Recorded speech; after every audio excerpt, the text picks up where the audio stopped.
Scene इतना प्यारा, मैं ज़रूर राइटिंग में आगे चल के उस पर बात करूँगी कि कासिम यहाँ आपने दिल जीत लिया कि बिना बैकग्राउंड म्यूज़िक और वहाँ पे सिर्फ तलावत रखी, कमाल, और उसका तर्जुमा रखा। और अंसा खुद एक स्ट्रॉन्ग लड़की है, तो ये जो मैच कहते हैं ना बनता है कि ये वीक है, ये स्ट्रॉन्ग है, तो अब ये मज़ा आएगा जब ये जंग शुरू होगी, अब ये घर में जब आएगी तो ये बहुत ही अच्छे तरीके से इसका बिल्डअप जो है ना वो बहुत कमाल है। तो मेरे लिए ये ड्रामा 2 thumbs up।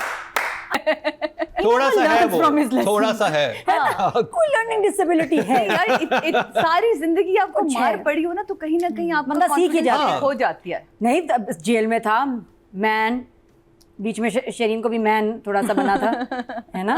हाँ, इसे छूना छाना नहीं पसंद। हाँ, वो अगर वो कोई कर देना फिर ही ट्रिगर हो जाता है।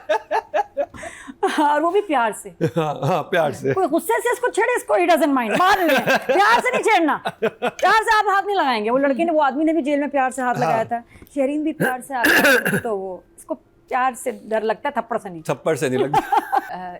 एक एपिसोड पे बहुत डिटेल से नादिया ने बात कर दी, इसलिए कुछ नहीं छोड़ा, बिल्कुल बात नहीं करूंगी क्योंकि वो वाकई वैलिड पॉइंट्स थे। लेकिन होता क्या है कि अगर एक एपिसोड वीक जा रही है, अगर आप दूसरे एपिसोड में कोई एक सीन भी ऐसा दे देते हैं तो वो आपकी ना सारी बुराइयों को कहीं ना कहीं छुपा देता है। और वो सीन था आपका जब अंसा को ढूंढने वो पहुंचता है वहाँ, इतना खूबसूरत सीन था कासिम, वो जिस तरह आपने उसको शूट किया कि आपने एक तो म्यूज़िक नहीं पूरे ड्रामे में बहुत ही अच्छा रखा, आपने कुरान की तलावत को, कुरान की तलावत में भी जिस आयत को आपने सेलेक्ट किया और उसका तर्जुमा आपने, वो इतना हसीन लगा कि पीछे बच्चों की हमिंग आ रही है और ये गुफ्तगू चल रही है, वो बहुत खूबसूरत था। मुझे इसमें एक बहुत ही प्यारी लाइन थी जिसमें वो कहता है कि जो इस एक तो नादिया ने बोली, कहता है मैं नहीं मानूंगी। कैसे मनाऊं?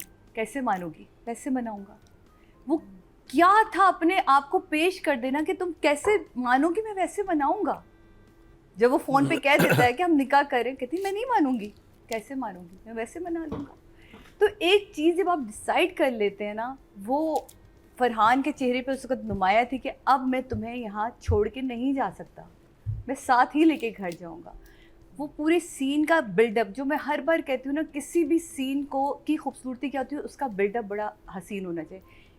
फरहान का घर से निकलने से लेके मस्जिद तक आने तक का जो बिल्डअप कासिम ने दिया है, राइटर ने दिया है, वो बहुत कमाल था। सोच के समझ के उसकी डायरेक्शन की गई, उसको कमाल। दोस्तों को फ़ोन करके बुलाना कमाल था। इसमें एक बहुत ही खूबसूरत नुक्ता अगर आप देखें, हक महर को जिस तरह एक्सप्लेन किया गया वो बहुत प्यारा है। नॉर्मली हमारे यहाँ इस तरह की बातें होती नहीं। बस मुझे था कि भाई दोस्त के अब्बू क्यों फ़ोन पे इतनी डिटेल बता रहे हैं, तो सामने बैठे चचा भी बता सकते हैं या वो मौलवी साहब बता, लेकिन वो भी अच्छा लगा कि एक पढ़ा लिखा आदमी जो है, आपको नहीं पता उनके साथ एक दिन पहले क्या पढ़ा लिखा आदमी बता रहा है कि बेटा ये बड़ा ज़रूरी होता है हक महर, और हक महर उसी वक्त देना चाहिए। तो ये जो छोटा सा आपकी तरफ से पैगाम गया वो भी बड़ा ही खूबसूरत था, मुझे बहुत पसंद आया। दूसरी तरफ जो भी साजिशें चल रही हैं, अब ये देखना है कि अगले एपिसोड में इसका क्या अंजाम होगा। बिल्कुल वैलिड पॉइंट था नादिया का कि अगर फुप्पो का हाथ मोड़ा था तो वहाँ किसी को बोलना चाहिए था, कोई नहीं बोला। लेकिन फिर मैं कहूँगी इस एपिसोड ने दूसरी एपिसोड की छाप, क्योंकि फिर आपको वो अच्छे सीन याद रह जाते हैं। तो बहुत ही अच्छा, अल्लाह के हुक्म, अल्लाह का इशारा। जब दोस्त आके कहती है, वो कहती है ना कि मुझे कोई इशारा दे दे अल्लाह मियाँ, तो कहती है ना अल्लाह का हुक्म है, ये अल्लाह का इशारा है, उसने अनस को तुम्हारे पास भेजा है। वहाँ जो उसका मानना था, वहाँ जो उसका तस्लीम था ना, वो बहुत खूबसूरत था। और यही मेरा ख्याल है किसी भी राइटर की कामयाबी होती है कि वो मुख्तसर जुमलों में, कम टाइम में अपनी बात को कह दे, जो कि आपने कर दिखाया और डायरेक्टर ने कर दिखाया। तो इसलिए 9/9 आप दोनों के लिए। ओके जी, राइटिंग की बात करें तो ऑडियंस से टोटल वोट कास्ट हुए हैं 18,142 और बस 13 साथों से सायरा रज़ा साहिबा के से मैं 3,440, 19% मतलब 1.9 इनको मिले हैं। अगर बात की जाए डायरेक्शन की, टोटल वोट कास्ट हुए हैं 18,046 और बस 13 साथों से कासिम अली मुरीद के हिस्से में 3,209, 18% मतलब 1.8 इनको भी मिले हैं। दोनों जो हैं जो थर्ड हाईएस्ट हैं, इसका मतलब है दो ड्रामा ज़्यादा वोटिंग लेके जा रहे हैं। खाना तो ये दोनों जज रहे हैं, उसमें चेहरे पे जो मासूमियत चाहिए वो नज़र आ रही है, वो है। और सना बहुत ही कमाल, बड़ा जमा हुआ काम इस ड्रामे में तुम्हारा नज़र आया। जो भाई के साथ सीन थे वो भी बहुत कमाल थे, जहाँ हाँ तुम्हारा बोलना था वो कमाल, यूनिवर्सिटी के सीन्स बहुत कमाल, और जहाँ तुम्हारा ब्रेक डाउन था, जहाँ तुम टूटी हो, जहाँ तुम, वो इतना अच्छा था, वो रोना इतना अच्छा था, वो तकलीफ़ इतनी अच्छी थी।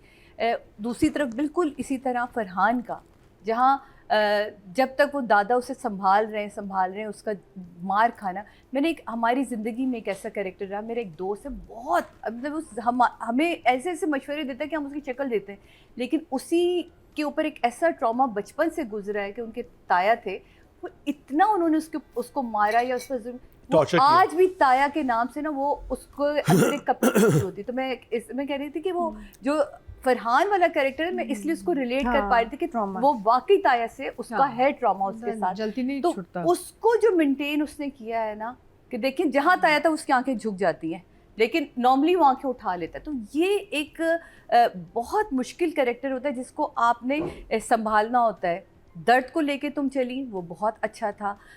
वो पेन तुम्हारे चेहरे पे दिख रहा है, तुम्हारी आंखों की लाली में दिख रहा है, होठों के सूखे होने पे दिख रहा है। तो ये बहुत इम्पॉर्टेंट होता है। आजकल के बच्चे या आजकल की लड़कियां मेकअप में समटाइम नो मेकअप लुक में भी इतनी चीज़ें कर लेती हैं कि वो कैरेक्टर से निकल जाती हैं। और वही एक जोड़ा जो उस यूनिवर्सिटी के सीन से चलता इतने दिनों में उस कॉन्टीन्यूटी को मैच करना, वो बहुत कमाल था।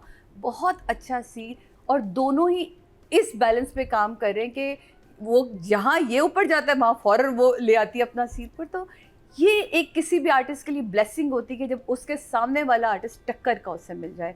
फरहान आप बहुत ब्लेस्ड हैं उसके लिए, सना के लिए, और सना आप ब्लेस्ड हैं फरहान के लिए, दोनों टक्कर के, तो इसलिए दोनों को एक जैसी नंबर मिले 10-10।